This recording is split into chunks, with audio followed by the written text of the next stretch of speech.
Hey, Scott here, Scotty's Animals, and welcome to the Guinea Pig Garden, Episode 2, The Sprouting Book. The Sprouting Book by Ann Wigmore is a comprehensive guide to growing sprouts and also to the life and health benefits of doing so. And even the subtitle to the book, How to Grow and Use Sprouts to Maximize Your Health and Vitality. That just says it all. And what I love about this book is it really is a comprehensive guide, and it just goes through the history of sprouts and how to grow them, and also it details different sprouts and their health and nutritional benefits. There's just so much detail and information packed in this little book, and that's kind of cool because it is a small, almost pocket-sized book that you can easily put in your bag and take with you. But it's not that long, but it is jam-packed with really great information. There is also a sprouting chart. I'm going to show this a little bit more in depth in a minute.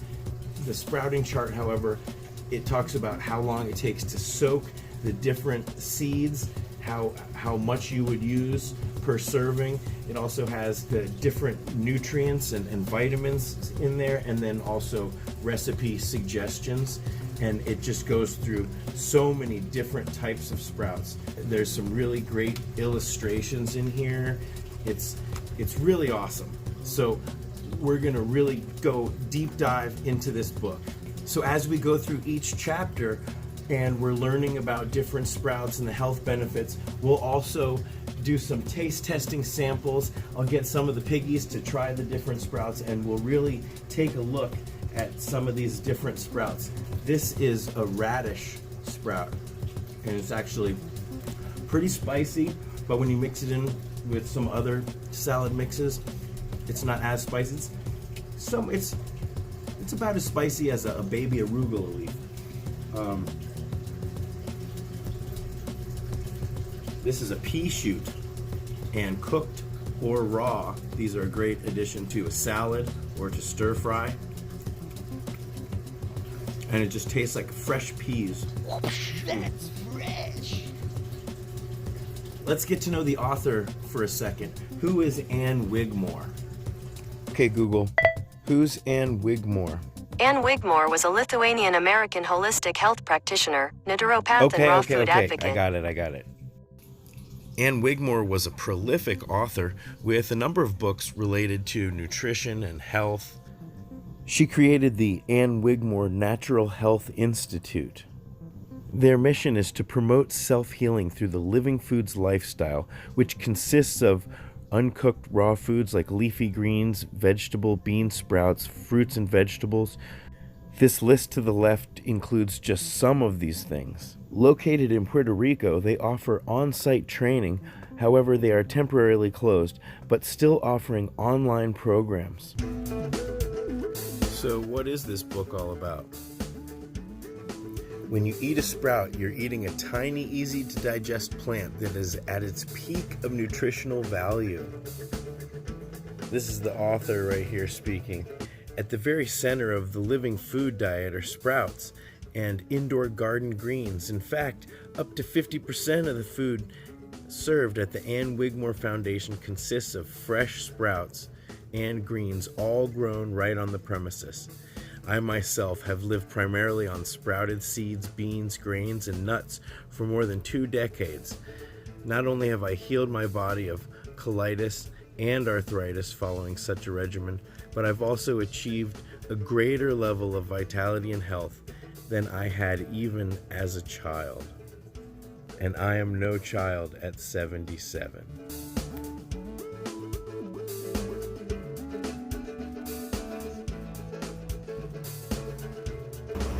Special delivery.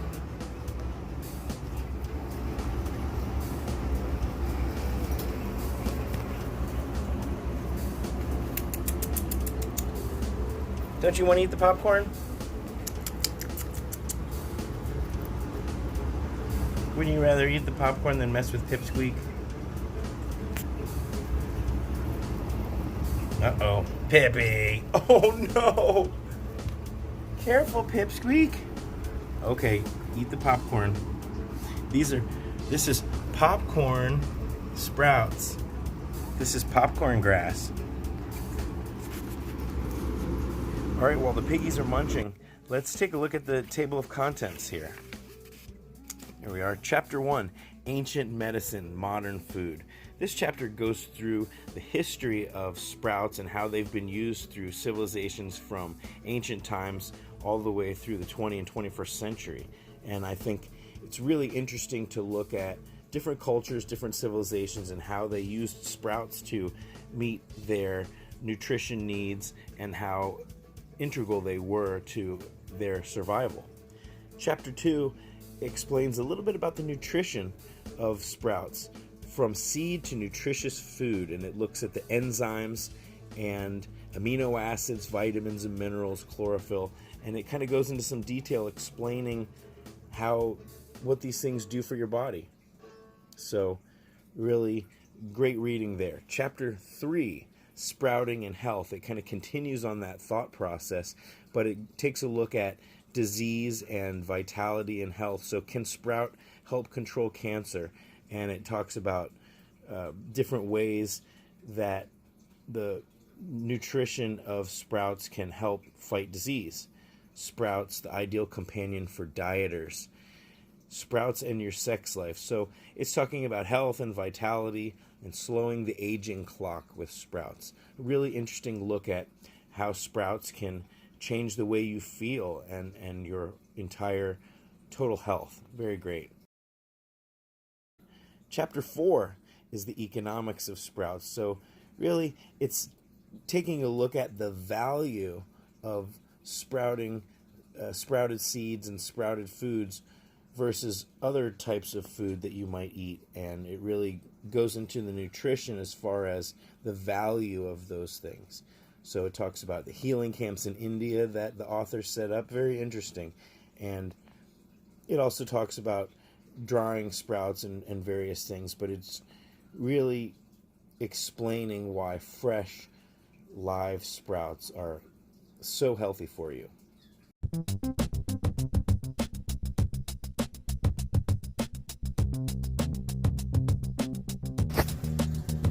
What do you think, Nate?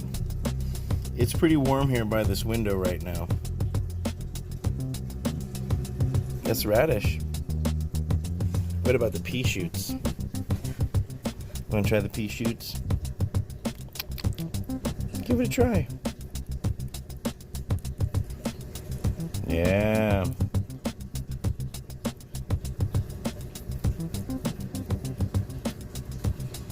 There's a lot of material. Don't pull it, just snap it off. Good. So of course, the easiest way is just to cut this off and just put it in your piggy's cage. You don't have to feed them like this, but it is kind of fun to eat something right from the garden. Now, let's take a look at Chapter 5 in detail, because I think that this is one of the best chapters. This is the chapter that I think I would be going back to over and over again. So you've got beautiful, awesome drawings of different types of beans or different types of seeds and how they sprout. And then here it goes into detail about all the different sprouts potentially that you could grow, and it explains them a lot in terms of the nutrition and flavor and use. And I just think it's just really charming the way it's laid out, and also really useful, I think, now and in the future. This right here is buckwheat, and I really love the pinkish stems that it has. And this one actually tastes a lot like just plain old lettuce. These are broccoli sprouts. These are probably one of my favorite. Don't make too much of a mess because I want to eat these too. Oh, you don't like those? What's this? Chia? This might be chia. Or alfalfa. I think this is alfalfa sprouts growing out of control. What do you think? I think it's too hot by this window. Okay, these are sprouted lentils, and these are sunflower sprouts. Let's go into town on the lentils.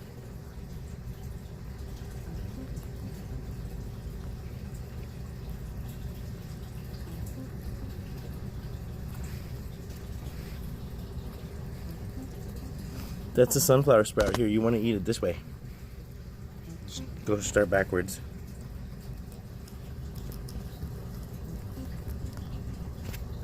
Let me see your lip. Try it again. Come on, try it again.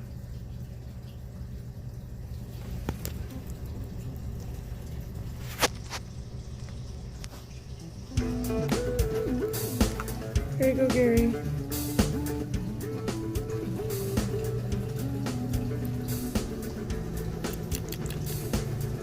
These are the radishes, Gary.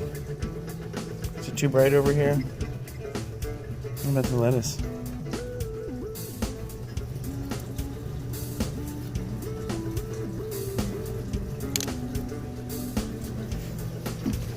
Here, try a buckwheat. We don't need to be standing up there. Let's sit on the couch and relax.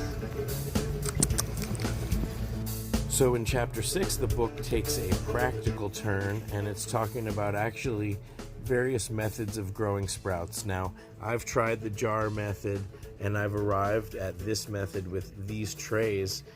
You can check out my sprouting video where I used a tray like this, and I think it's really awesome.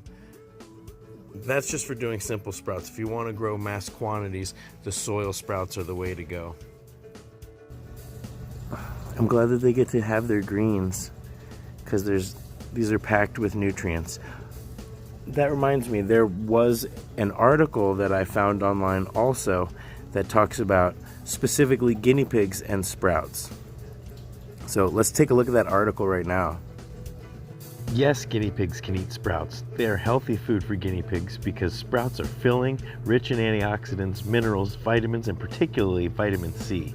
This vitamin is very important for guinea pigs, and also they very much enjoy the taste of sprouts.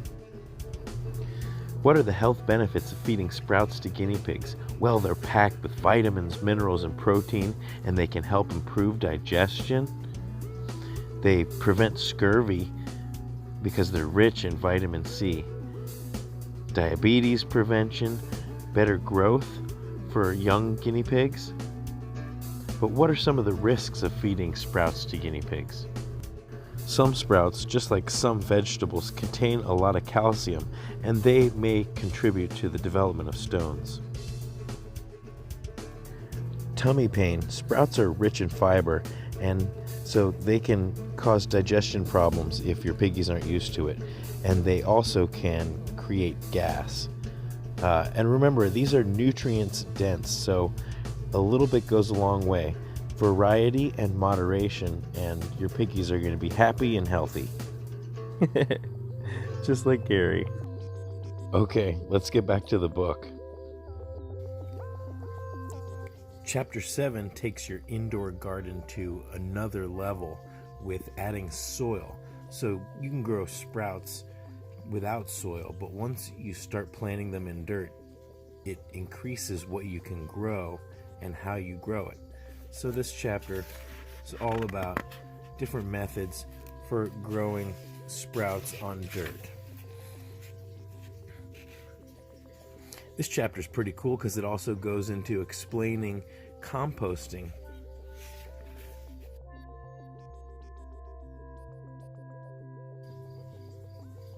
So chapter 8 brings it all together because, of course, the whole point of growing these delicious sprouts is to eat them.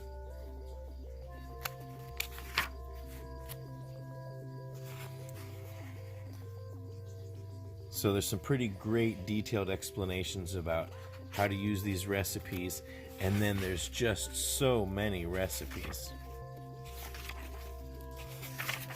So many recipes, pages and pages of really interesting recipes. Now, she may have saved the best for last with this last chapter. It's short but sweet, and it talks about how to travel with your sprouts, or how to take sprouts with you when you're on the go. And so there are some strategies about if you're taking them on trips, or really this works even if you're just packing some lunches, or if you're planning to leave home and you want to take your garden with you. But another cool part about this chapter is sprouts and pets. Now she's making the simple argument that sprouts are great for your pets, and she gives you some strategies about how to get your, particularly dogs and cats, to eat sprouts. Good luck with that is what I would say. But cats do nibble on cat grass, and that's what she talks about. But with your piggies, I don't think you're going to have as much trouble. And so if we go back to the nutrition from the sprouting chart, and then also this article, I think we can figure out what sprouts are best for our piggies. So I really do think that pretty much all sprouts in general are going to be safe for your piggies if they're safe for you. But of course, like we were talking about calcium or various vitamins and minerals, your piggies may be sensitive to them, and there might be a reason why you would want to avoid or feed certain sprouts more. And so that's really, I think, something that you kind of want to talk to your vet about and develop some kind of a nutrition plan. It may sound excessive, but while you're there at the vet, talk to them about diet. You can always Google, can my guinea pig eat blank? And then just put in whatever it is you're potentially feeding them. But if you really want to dig deep into the nutrition, this sprouting guide and this book is just so fantastic. But if you're unsure about a particular sprout, I would say talk to your vet. And that reminds me, if you go on my website, Scotty's Animals, I have a vet list. And these are vets recommended by viewers like you from all around the country and all around the world. So there's probably a vet near you. And even if there isn't one near you, if you just wanted to send them a question in an email, I'm sure a vet tech or somebody manning the email would gladly get back to you. That's their duty, and I'm sure they would love to. If you watched the first episode of the Guinea Pig Garden, I'll put a link to that video here. If you watched that episode, we were talking about indoor, year-round salad gardening, and that's a book by Peter Burke. This book is really great. It sort of set me on this path with the window shelf technique and the soil sprouting, and as you can see, any dummy can do it. Look at this, quite a bounty. That book is also great because it does catalog a number of the staple sprouts that you're going to want to grow.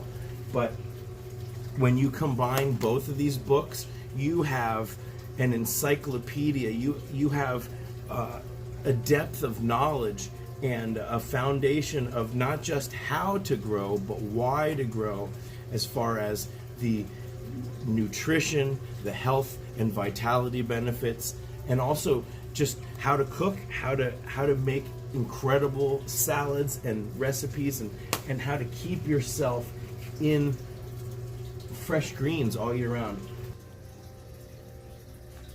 So I'll put a link to the sprouting book in the description, and I can't say enough about it. The author is Ann Wigmore. Alright, thank you guys for watching. I'll see you next time. Happy growing, happy sprouting, and happy eating.